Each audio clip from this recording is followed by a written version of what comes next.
ये कहानी है एक ऐसे गांव की जहां एक पुराना कुआं था। लोग कहते थे जो भी उस कुएं के पास जाएगा वो कभी वापस नहीं आएगा। लेकिन एक दिन एक लड़के ने सच जानने की ठान ली। एक छोटा सा गांव था, चारों तरफ जंगल और सन्नाटा। उस गांव में एक पुराना टूटा फूटा कुआं था जिसे लोग मौत का कुआं कहते थे। गांव के बुजुर्ग हमेशा बच्चों को चेतावनी देते थे कि शाम के बाद उस कुएं के पास मत जाना। लेकिन गांव में एक लड़का था, राहुल। राहुल को इन सब बातों से पर कभी विश्वास नहीं रहता था। एक दिन उसने अपने दोस्त से कहा, ये सब अंधविश्वास है, जहां हम लोग इसका सच का पता लगाते हैं। तो रात के 12 बजे पूरा गांव सो गया चुका था। चारों तरफ सन्नाटा था, सिर्फ कुत्ते के भौंकने की आवाज़ आ रही थी। राहुल धीरे धीरे उस कुएं के पास बढ़ा लगा। जैसे ही पास पहुंचा, अचानक ठंडी हवा चलने लगी और उसे लगा जैसे कोई उसे देख रहा है।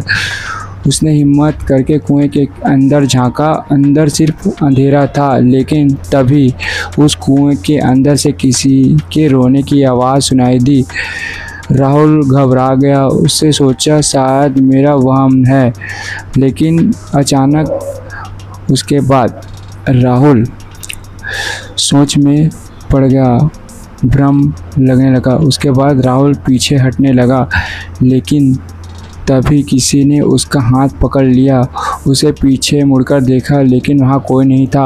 अब राहुल पूरी तरह डर चुका था। वो भागने लगा, लेकिन उसके पैर जैसे जम गए थे। सच का सामना। अचानक कुएं के अंदर से एक डरावनी आवाज़ आई, अब तुम भी यहीं रहोगे। और तभी एक सफ़ेद साया धीरे धीरे कुएं से बाहर आने लगा। उसी आंखें काली और चेहरा बहुत डरावना। वो धीरे धीरे राहुल के तरफ आगे बढ़ते गया। अगली सुबह गांव वालों ने देखा कि राहुल कहीं नहीं था। वो सब समझ गए इस बार इंसान कुएं के पास शिकार बन चुका था। उस दिन के बाद गांव में कोई उस कुएं के पास जाने की हिम्मत नहीं करता था।